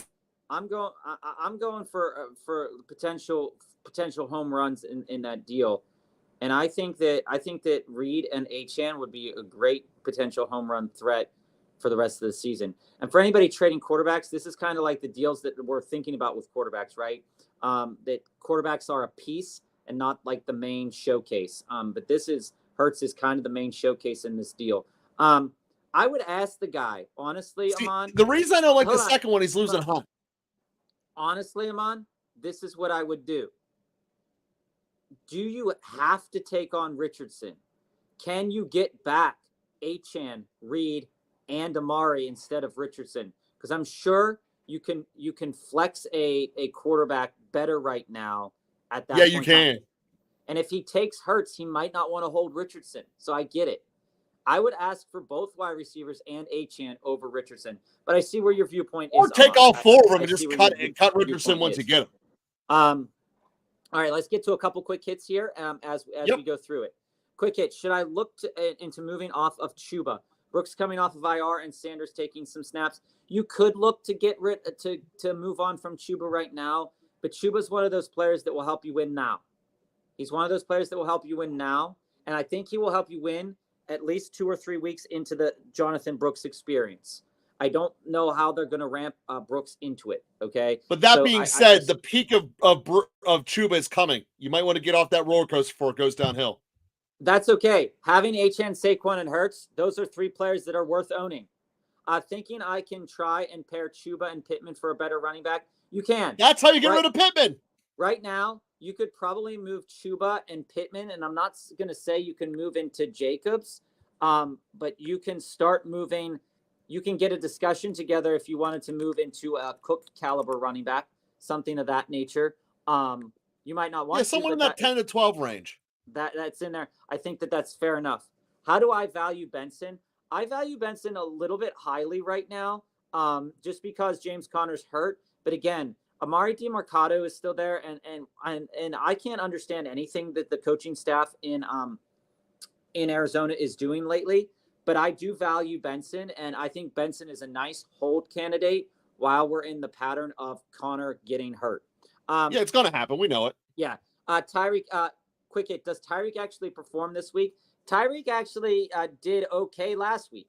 There's a very good chance he does because Mostert's back. I think that whole offense is going to step up with Mostert back. Not to the elite level, but I do think it's going to step up to above respectability. Steve, we don't have time for another deep dive. We do have to get it. My building's closing at 5:30, so I got like 50. I got like a. He's really literally getting kicked out. Minutes. Steve, if you put it in the chat at the end of the episode, we will talk about it at the end or at the beginning of next week. But we'll also type. We'll type it in. We'll type you out an answer tonight if you need it for this week. Yeah, if you need it tonight, we'll type you out an answer tonight, Steve. Cash. It's crazy that you can flip all these players in a $100 buy-in league. That's nuts to me. Would you all trade MHJ and Juju for Kupp? I would consider it. Joe probably wouldn't. He believes too much in MHJ. No, I love Kupp. I would do that for Kupp. Okay. If Bijan has a down week this week and Cook does well, could I get Cook? Could I trade Cook for Bijan? We got to see how down it is and why it's down. If it's down because of injury, absolutely. Mm-hmm. If it's down just because the game script, probably not. Again, I want to say this non-PPR, it definitely affects Cook differently because Cook isn't getting the PPR aspect of it. Cooper still ranks second in the league with a drop rate. Makes the footballs colder and harder to enjoy. So, Mr. Wumbo, if you Yeah, know that's anything, why he doesn't perform good in the cold. But you also got to remember he's reaching for balls that are way wrong because they can't be thrown in the right spot because Watson did it. I mean, Joe just look loves how Amari Cooper in exposed the you get. wintertime. Joe loves Amari Cooper in the wintertime. Turgay, what's 2 to start this week for a wide receiver, tight end, and wide receiver spot? Addison, Juju, McBride, Mooney, Pittman, Bub Means this week. Standard only 40 plus yards or reception equals 1 point. Well, I think So big Juju play probably, bonus. I think Juju probably has a good chance to score this week. I do think that's probably a chance. I would also go McBride because MHJ is still in that concussion protocol as of Wednesday. So I'm on McBride in terms of a potential tight end spot. How I would order this in the order that See, I like Addison. yeah, this is how I would order it. In my wide receiver spot, I'm definitely starting Juju and Addison. Those are the 2. Addison and Juju, I think, give you the best chance against these defenses this upcoming week. Mm-hmm. But Mooney is my third option there. I don't know if McBride really cuts the bacon on that one. Trade Harrison and Hawkinson for Deontay Johnson and Goddard. I have Bowers. No. I wouldn't, James. I don't think. Why would you trade it for a tight end if you already have Bowers? I'm not trading tight ends to get into tight ends if I already have Bowers. I would try to work something else out, James. Nino, send B Rob and Deontay for Kyron. No, that's great. That is a great value. You do that. I would 1,000%. In order of the stashes, I'm stashing Tucker, Algier, Garendo. That's the order. And I think Tucker is a primary stash for me right now. See, I'm going Algier first and foremost on that group. I know what Algier does already. I'm not sure Tucker can back it up week to week. This is the DD. We'll get to that in the chat, Steve.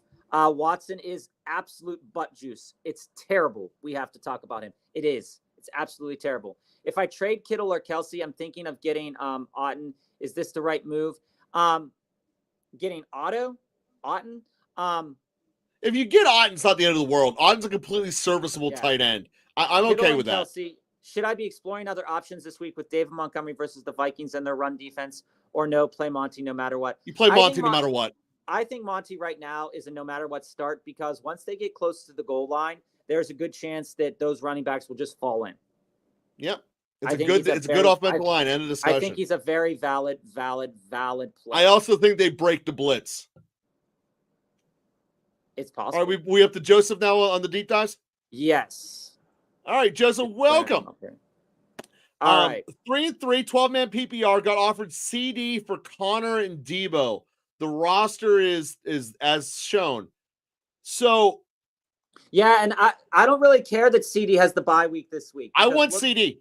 Looking at your team, we're not talking about just this week, Joseph. If you go 3-4, it's not the end of the world. You'd be walking into next week. Now, I love Debo.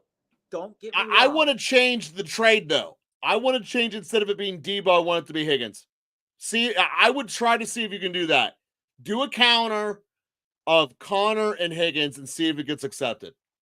Yeah, and here's how I feel about this, Joseph, in terms of a deep dive, a little bit of a quicker deep dive here. Debo has 30-point upside. There's no doubt about that. Debo has 30-point upside. Connor has 20-plus point upside. The odds of them both doing it in the same week aren't very high.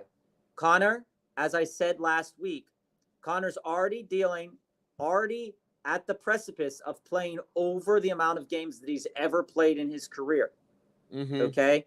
So that needs to be written down on paper. And you're selling the running back that while he got crazy volume, if he doesn't get the crazy volume, yeah, they don't score enough touchdowns out the end zone. There's a chance that those points aren't gonna be returning. Plus, you have Taylor and K9. I'm okay, especially this week. I'm okay moving on from that. And if I need to pick up a back end running back to kind of get through the week if Taylor's not playing, I'm okay with that. I think it makes your wide receiver room absolutely potentially elite. Now, I'm not saying that CD can kind of not perform, but CD's minimum is in that 13, 15-point game that we've been seeing all year, and he hasn't yet reached his potential.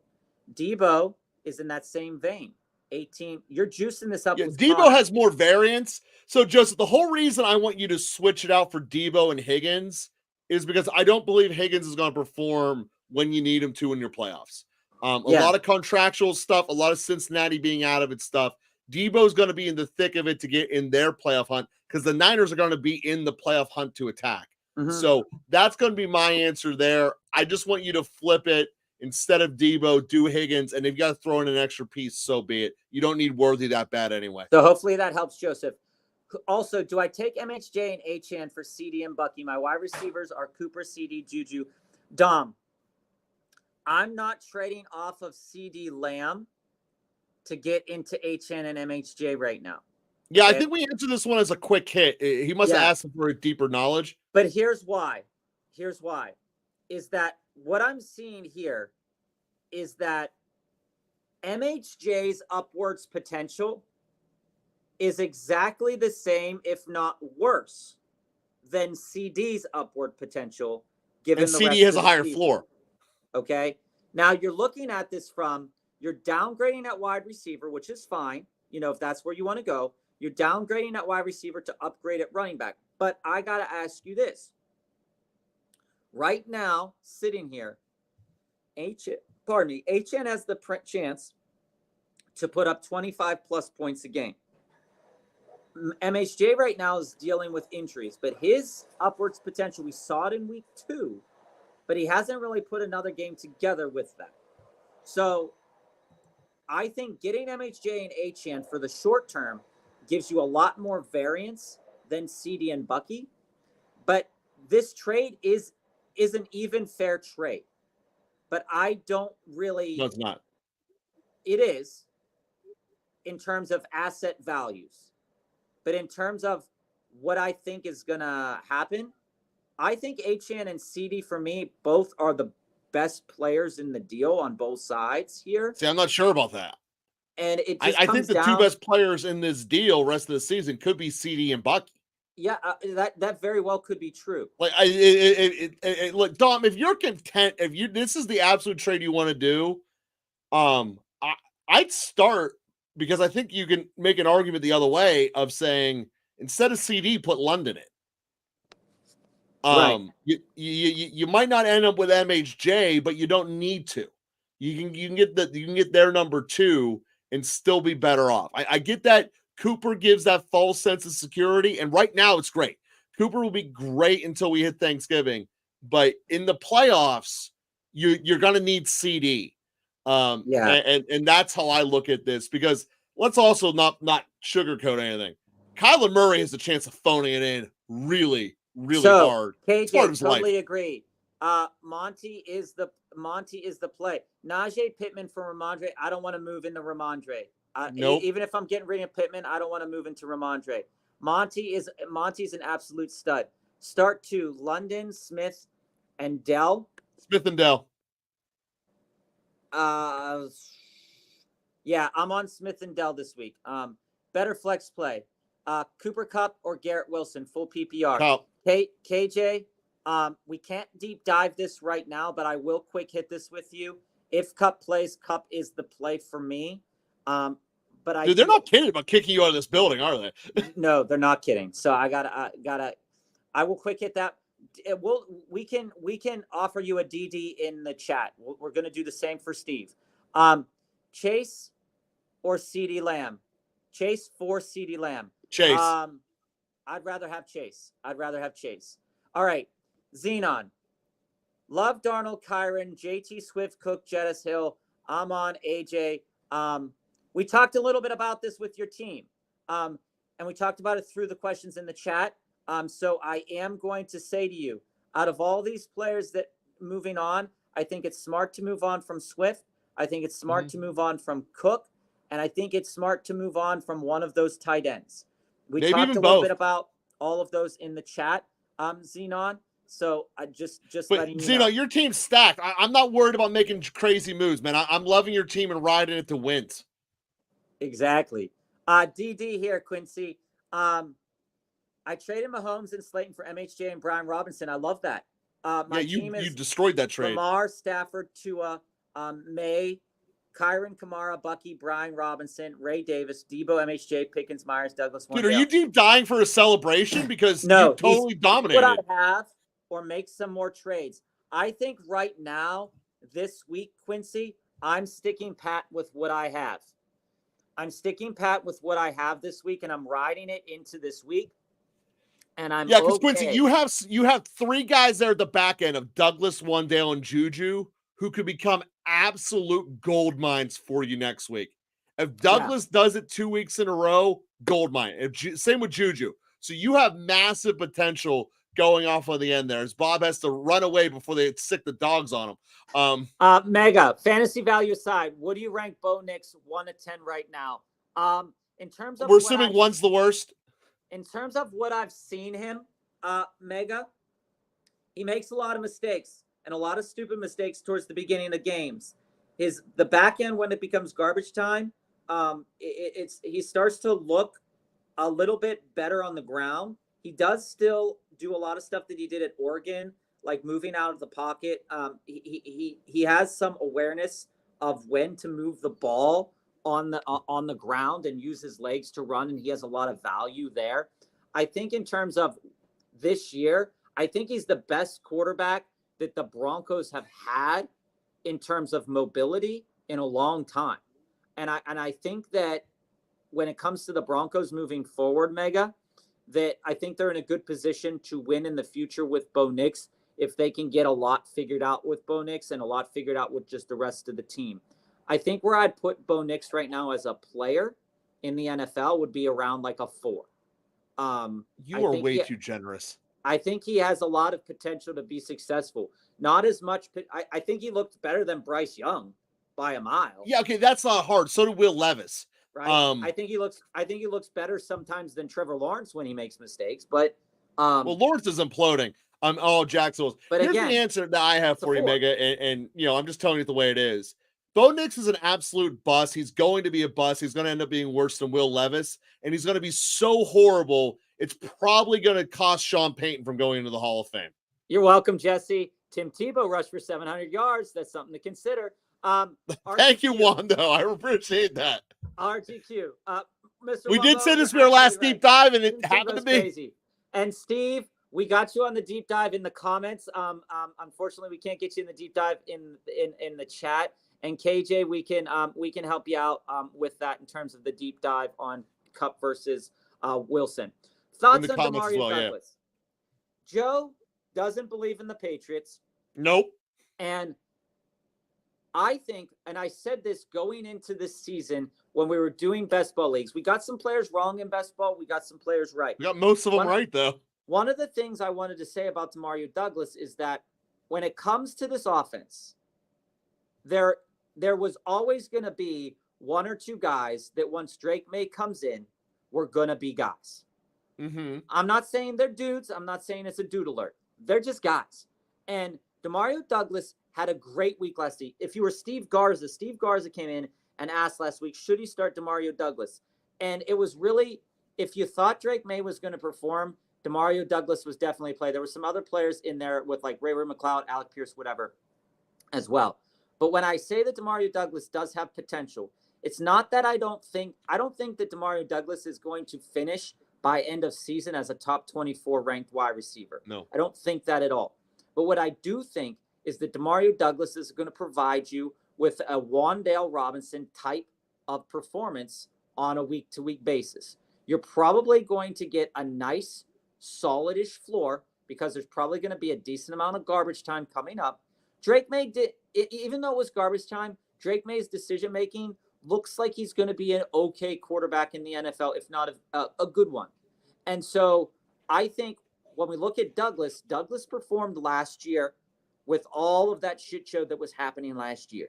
Mm-hmm. And Douglas is one of those players that if you went after him and you have him, or you have him right now, I think he could have a nice season, but I don't think he's going to finish in the top 24 of wide receivers. But I think in a week-to-week basis, he's probably going to give you potentially top 15 wide receiver numbers maybe in 3 or 4 weeks. Not in 3 or 4 weeks, but in 3 out of 4 weeks in the next coming cumulatively week across the month. So RG, my answer for this is looking at it statistically, New England just flat out doesn't get enough first downs for me to want anyone on that offense. That's just the starting point for it. That being said, I think if Douglas ceiling is we're talking about drafting him in the 8th round of 12-man drafts next year. I think that's the reality ceiling of Douglas. I like his situation. I like May a whole lot more than Boner Nix. And I think at the end of the day, when we look at this and say, hey, Douglas could give you something here. So Praylin, let's hit it up here. Hold on, Praylin, we did answer your question. If you go back, we answered your question after a lot of quick hits. Xenon, to answer this final question, I love Love. I would rather have, I think, Allen and Achane rest of season. That's just how I kind of feel about that. We did answer this. Yeah. We did answer this, Praylin. And Steve, to finish up here, we are usually on Monday, Tuesday, Wednesday, Thursdays from 3:45 to around 6 o'clock. We do have to get out of here early today. Those are Eastern times. And we're not going to be on tomorrow. We do have some things to take care of. But we love being part of your routine, baby. We thank all of you team players for being with us. Click and subscribe. You're welcome, and we'll be with you again next week, y'all.